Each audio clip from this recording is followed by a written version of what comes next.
Coming up next on Arizona Horizon, we'll speak with Alberto Rios about his new role as Arizona's first ever Poet Laureate. And we'll find out about an upcoming Arizona Science and Technology Festival. Those stories next on Arizona Horizon. Arizona Horizon is made possible by contributions from the Friends of Eight, members of your Arizona PBS station. Thank you. Good evening and welcome to Arizona Horizon. I'm Ted Simon. State lawmakers passed legislation last session honoring Arizona's centennial by creating the position of State Poet Laureate. Last week, ASU Regents Professor Alberto Rios was named Arizona's inaugural Poet Laureate. Rios is a native of Nogales and the award-winning author of numerous books of poetry and short stories. We welcome Alberto Rios to Arizona Horizon. Indeed, so pleased to be here. This is the place to be. And congratulations. Now, congratulations, right? This is a good thing.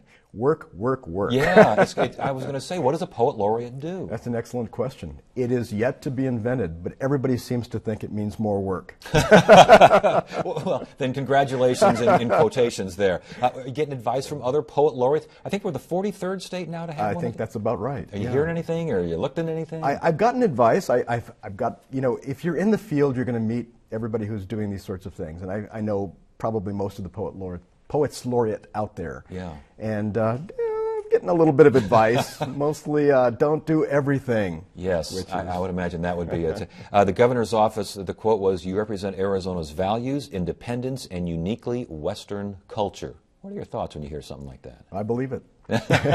Well, I believe it to the extent that I think that is what my life has been. I mean, I grew up on the border. I have an intrinsic, a really important Arizona story that I think I've lived. And my father was born in Mexico. My mother was born in England. I grew up on the border. It was quite a mix of ideas, a mix of languages, a mix of foods, different things in the refrigerator.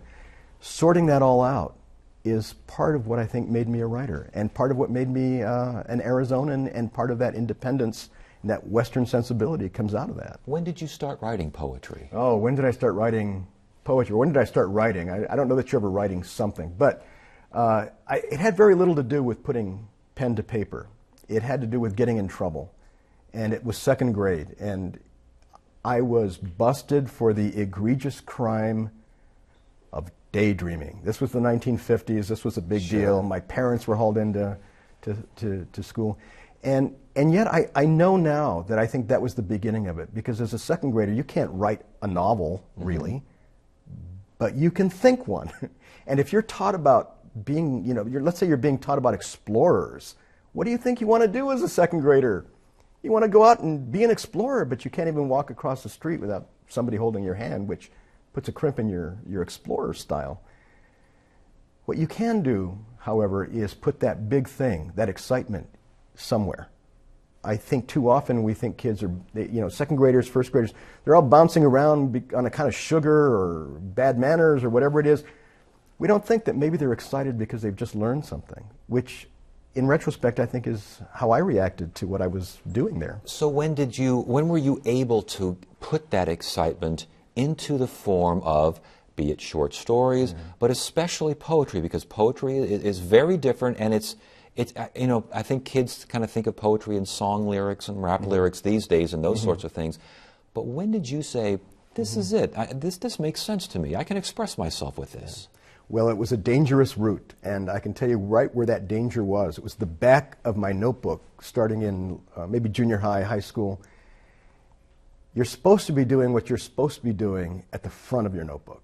When you go to the back, you're in trouble. You're looking for trouble. There's just no getting around it. You're going to make a spitwad. You're going to throw something to somebody. You're going to write a note to somebody. Well, I started writing things, and I don't have wording for it. It didn't have a word in the back of my notebook, and it was because of the front of my notebook. We think of poetry today as kind of a staid, homework-oriented sort of thing. Things we memorize, things that are kind of dead in the water. And that's not what poetry is for me at all. It's totally uninvented yet. It doesn't exist. It's what I encounter and what I'm going to make. It's not what I've written or what others have written. So I think there's a very different feeling about it. As I started to write things in the back of my notebooks, words, phrases, I don't know why I did that. And so I couldn't show it to anybody. and therefore it was mine. I couldn't show it to a teacher because I wasn't doing it for homework, or it would have been in the front. I couldn't show it to my parents because that's the law of being a kid. And I couldn't show it to my friends because I was pretty sure they weren't doing that. Yeah. And I think that's where it started for me. And they grew, and they grew into things that later became poems. So when did you start showing them to people, and when did you realize that when people saw these things, you thought you were pretty good? Well, I don't know that anybody, makes that leap immediately, because people don't know what to make of poems. Yes. You get a poem shared with you. I'm not sure we're trained. I'm not sure we know how to respond. When we listen to a great song, we go, oh, that's great. You listen to a great poem, you go, huh. Because we don't have a vocabulary exactly for sharing intimate, things with each other in that way, in words. So I think I started doing this in high school, started showing it a little bit, but high school writing is high school writing. Sure. No getting around it. Mine was no different. And I think it was in college, and I know for sure that my formal training, when I really did have to start showing it to people, came my junior year. I went to U of A after coming out of Nogales. But for me, Nogales was not a college prep experience, so I just really went to 13th grade in my mind. And that saved me. So I got through my first 2 years at U of A, and those first 2 years were set. You didn't really have any choices. Junior year, that was the year computers came to universities. And what that meant, if you were a student, is for the first time, you could pre-register. So me and the other two people that had gone to college were in my bedroom that summer. We were reading the college catalog, looking for what everybody else in the world that summer was looking for, every other college student. The mythical, easiest courses we could find. We knew how to do this. And I'm reading through, of all places, English department, which I'd been through freshman English and hated it, just like everybody. I mean, that was just ridiculous. But I got to what was then called English 9, which is unheard of today. It just makes me laugh. Introduction to Poetry Writing. Blah, blah, blah, blah. It didn't really mean anything to me at the moment. Blah, blah, blah, blah. At the end, it said, no final. Uh-oh. Said, oh, man. A winner. Sign me up. So I tricked myself, I think, that way. English 10, Introduction to Fiction Writing, I signed up for that too, no final. But it was the great trick of academia, the great trick of learning. It just says, whatever the enticement is, just come and try it. And I did, and I started showing things then. With that in mind, I want you to give us a definition. What is poetry? And for you, has that definition changed over the years? Yeah, I think it suffers no good definition. So I'm always, every time I pick up a poem, if I'm in the classroom and trying to explicate a poem or talk to a student about a poem, I've got to reinvent what the meaning, what the strength of poetry is, even though it's got centuries of discourse behind it. I've got to reinvent it in that moment and say it all over again in my own words each time. So whatever definition I'm going to give you now, and I think it's anything worth remembering, for example, and the impulse is when you're walking down the street and you turn to somebody and say, hey, did you see that? It's a poetic impulse. I want to remember that. That was worth, it was worth you seeing it, not just me, and I wish you had.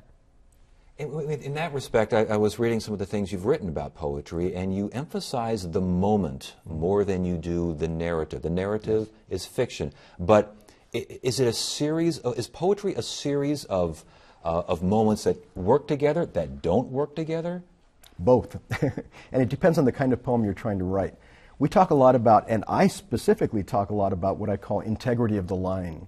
That if every line is good, you don't need to worry about the entirety. This is an old idea. When people open up the Bible and they point to a single line and they take instruction from that for the rest of the day or whatever, it's an old practice. And it actually began before the Bible, and it's called claromancy. It began with the works of Virgil, where people would open up this book of poems and they'd put their finger on a line, not on a poem, but on a line. And that was the test. If it isn't good wherever I point, it's not a good poem.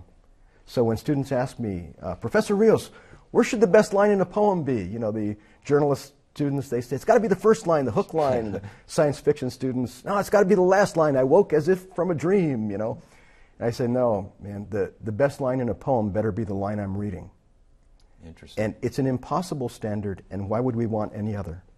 Right? With that in mind, how do you write a poem? Do you emphasize rhyme? Do you emphasize meter, syllables, jambit? What do you, when you write a poem, do you sit down and write, this one's going to be about this and it's going to be about that long, or do you wait for the muse? What happens? I get led. I get led by some words, by some incitement, whatever it might be.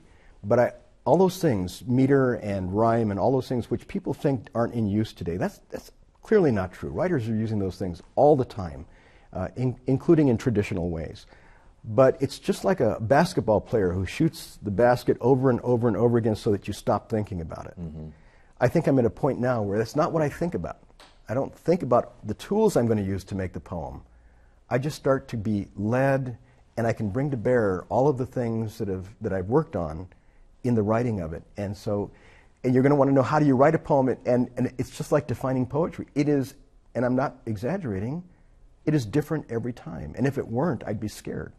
Are there times when the line looks like it's too long, or the line looks like it's too short? There's a visual element, and we're tricked by that, because oddly enough, a line, we think of storyline, and how long is a storyline? How long is a novel?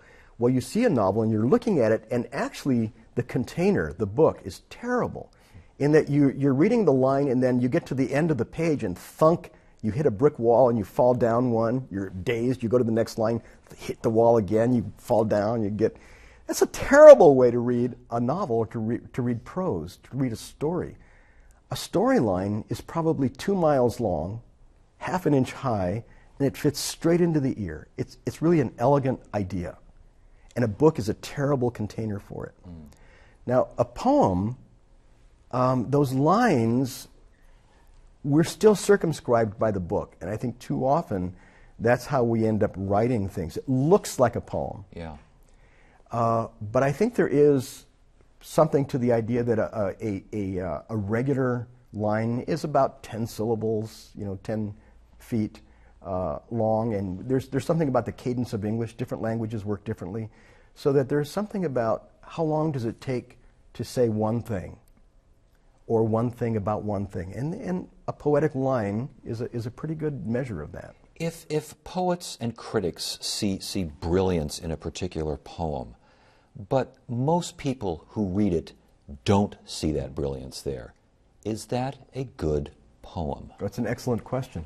What I think is there's a failure to communicate somewhere, and it's not the poem's fault necessarily. It's we're not talking to each other about what it is that thrills us, what matters, what makes something great. And so very often what critics will see is the juxtaposition of things that have never gone together before. They might be totally mundane, but those two words or those two ideas have simply never gone together before. And a reader who's not used to that, is just reading the regularity of those words, has no way to decipher that. So I think the conversation needs to be opened up. And yet, a couple of quotes from you. Yes. The first one is, play no tricks on the reader and exact no requirements. The second one is, if you have to tell your reader just to keep reading, it'll all make sense here in the future, you're not writing poetry, you're writing prose. That's right. So if I'm reading something and these words, they look like non sequiturs, they're juxtapositioning all over the page, and I'm not getting it, I'm being required to do something there, aren't I? Well, you're being required to get a different poem. You don't have to like it all. And we have a very generic sensibility about poetry as one big sublime thing. Not true. It's like it's food. You like some foods, you don't like other foods, and it's okay. So how best do you approach a poem? With an open mind. And I want to be taught by the poem how to read it. And if I don't bring myself to it in an overbearing way, a poem will often be able to show me what's important about it. So when I read it, I often put it in the mouth. It's important. It's an oral tradition, ultimately, after all. And I read it, and I try to listen to it. I don't try to say what it's trying to do. I try to listen to what it's trying to share with me. And if it wants you to take Avenue A and reading it aloud, and then internally you find yourself on Avenue B, so be it. So be it. And sometimes you take a wrong turn. Yeah. But that's also you as a creative respondent. you're going to go off and, oh man, they didn't do it. It's making me think of another poem, and I'm going to write something because of it. So sometimes it's a trigger for that. Great conversation. I could go on forever on this kind of stuff. But the last question here, Yes. you're the poet laureate now. You're charged with going out into Arizona and what? I mean, to make people understand, what? Just expose people to poetry and things they may not be familiar with? I think to the best parts of language. Language in this state and really in the country has been so problematized. But languages aren't problems. Languages are solutions. And the best of language, poetry, I'm just going to be presumptuous and say that, has something to offer simply and innately because of that. It's going to say something to someone else, and if someone else can hear that, if it's conversation, it's what I call kitchen table conversation, we're going to be better off. And I think I've got a lot to say about that. Well, good. We can't wait to hear you say more. You certainly said a lot tonight. It's good to have you here. Thank you so much for joining us. I appreciate it.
Hundreds of the state's business, science, and education leaders will gather next week in Scottsdale for the second annual Arizona SciTech Festival Kickoff Conference. The event is designed to help plan for the 2014 Arizona Festival set for next spring. Joining me now is Jerome Babandier, Executive Director of the Arizona SciTech Festival, and Janine Yurkovich, Economic Development Administrator for the City of Glendale. Good to have you both here. Thanks for joining us. Thanks for having us. Okay, the Arizona SciTech Conference. You got this planning thing coming up. Before we get to the planning thing, what's the conference all about? So the idea is a gathering of, we have hundreds of entities that are part of the SciTech Festival that put this on, but really what's the opportunity for them to share their best practices, what they've done. This conference is a way to bring them together and really get them to communicate what they did the prior year, but really talk about what they might do for the future as well. And talk about the festival itself. So the festival is a statewide celebration of science and technology. There's over 400 events that occur at about 250 venues statewide. And so collaborators really work to integrate science and technology into everything that they do. And it sounds like cities are getting more involved. Why? They're important to cities from so many perspectives. Our community found that it was a great way to engage with businesses. It's a great way to reach out to citizens, and from an economic developer's perspective, it's a wonderful way to consider ways to build a workforce pipeline, which is extremely important to us. I would think it would also help brand a city and a region as well, correct? That is correct. We want companies to know us as communities that are innovative and welcoming, and communities that understand their objectives. So from that perspective, it's been very positive for Glendale and for the state of Arizona. Now, as far as the festival itself, last go-around, how many events were there? Where were they held? And give us some example of what was going on. I mean, there was events. So, for example, you take Glendale, there was the Science of Chocolate at their chocolate affair, and so we had groups from Midwestern University, doing experiments on white chocolate and dark chocolate, what's best for you. There was Night of the Open Door, which was a festival that happened at ASU, and they had about 15,000 people. U of A had Science City, which was part of the Festival of Books that drew over 100,000 people over a couple days. So chocolate, and I think last time we talked about a baseball exhibit yeah. too. Baseball's been done in Scottsdale a couple times. Yeah. And so last year we had this great professor at ASU do this talk on cheats and freaks, and he actually looked at the behavioral relationship of pitchers and batters, and actually was able to compare it with biological behavior curves as well. So when a city sees the festival and they see maybe what happened at the prior festival, they go, do you say, I'd like to do that, or I'd like to do something like that, or I got a great new idea, what do you think? Well, obviously, we want to do what works, but from I think any city's perspective, we want to reflect the character of our community. So, for example, we did a Science of Chocolate event. We also did a Science of Hockey event. So these were things that we thought really reflected key industries in our community: aviation, healthcare, etc. And so I think a lot of communities are doing that. And what kind of input are you getting from businesses in your community? You know, from the business perspective, it is very exciting for them. They are able to reach the community and let the people know that that education is important, that there are choices in the community for them, that Midwestern has the largest medical school in Arizona, that ASU West is there, that GCC has 33,000 students. So for companies and for citizens alike, it's a great way to learn about all of the educational choices that are out there. And talk more about that, because you have to have cooperation from businesses. I know ASU, NAU, U of A, they cooperate as well. Everything from municipalities to business, all points in between. That's a lot of juggling. That's a lot of plates to juggle there. How do you get it done? I think the festival is almost a representation of the community itself, and so it just gives a way to present that to the citizens. So there's economic development. It's basically like this continuum from education all the way to economy. And so you got community colleges, universities, businesses, nonprofits. Everybody has a role. You could even say a bank. You could say, well, let's do the mathematics of finance. You could do mathematics of insurance. There's almost a link of science and technology everywhere. But everyone can even have a role just to get the word out and promote it. So as far as these events are concerned, what is the goal of the event? I mean, let's say I want to do I did my plate spinning analogy. I want to do a festival, an event festival, plate spinning, the theory of whatever. How do I go to you? Do I go to you? What do I do? So part of it, what we've really been trying to do is connect with local cities and towns to say, how does this link with what the character and brand of that community is? And usually it ties in some way with what they do, in their business that's relative to the community. So, for example, if somebody has a small business, we've actually had events that's been a science of the city in a certain downtown. So that's been done in Tucson. They had about 20 small businesses showcase the science of what they do. So they had anywhere from the science of ice cream to the science of music in a music shop. But from their perspective, it helps to draw people to downtown and get people into the shops. So from a city's perspective, do you have to parse some ideas? Is there some sort of criteria going on here? How do you figure out that A works but B doesn't? It's trial and error, and it's a fun trial and error. We, as a community, we defined our values. We wanted to make this festival as accessible as possible to the public, so we timed it very strategically. We were careful to promote free of cost events, which I think is something that the festival itself likes to do. So we did a no excuses approach. So every community does it differently, but ultimately we all figure out what way works best. With that in mind, what are some of the challenges here? Because I'm hearing a lot of success and hearing a lot of gung-ho kind of, but there have to be some challenges out there as well. I think the only challenge is really finding a way to channel all of the excitement. And ultimately, there's ideas that come up at the last minute that you're not going to be able to execute. So you just put them on the table for next year. So for us, even the challenges are great opportunities. What do you see as challenges? Because now you were part of starting a festival, a similar festival in San Diego, modeled this one out. You guys have passed San Diego by here. Right. Correct? Yep. So with that in mind, you kind of learned from some mistakes. You got some ideas here. Challenges. So I think one thing that we've taken a different approach is not be the event planners, but to really partner with organizations that want to create events for their own purpose. So the challenge that we had in San Diego was that we did this great event. A lot of people loved it, but then they expected us always to plan and do this event, and the win really went to the festival organization as opposed to the groups that might want to do their own events. And so as we really work with communities to fit their own internal needs, it really helps to solve many challenges, so one of which is sustainability. So a lot of these communities are really seeing value in creating their own events and festivals connected with the broader umbrella of the SciTech Festival, but really they're doing it for the right reasons for their own community, and they share that risk and win in a way in terms of successful events. With that in mind, what are you looking forward to here at the planning conference? What do you want to get out of this? You know, it's always an opportunity to network. I can tell you, I've met the greatest contacts at this this kickoff conference, and last year was no exception. And yeah, so it was a matter of finding resources, figuring out how other people were putting their events together, and thinking of other creative ideas that you can collaborate on together. And is that basically what you're looking for as well? We love people. If they're watching the show right now, we would love them to consider coming to this conference. It's free. We really just want to get. If people don't know about the festival, this is your best way to learn about it and get engaged. And we got the website up there right now as far as more information is concerned. It was quite the to-do last time, the event itself. I'm guessing even more this time, huh? Yeah, at this point we have over 800 people that have registered on the site, and there's 16 panels, totally diverse in terms of what the conversations will be. Well, good luck and congratulations to you both. We'll look forward to the event.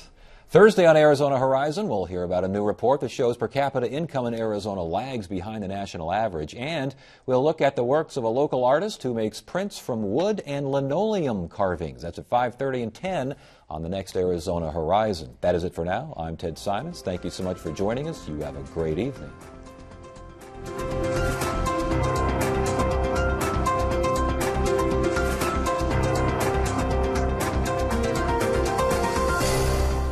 Arizona Horizon is made possible by contributions from the Friends of 8, members of your Arizona PBS station. Thank you.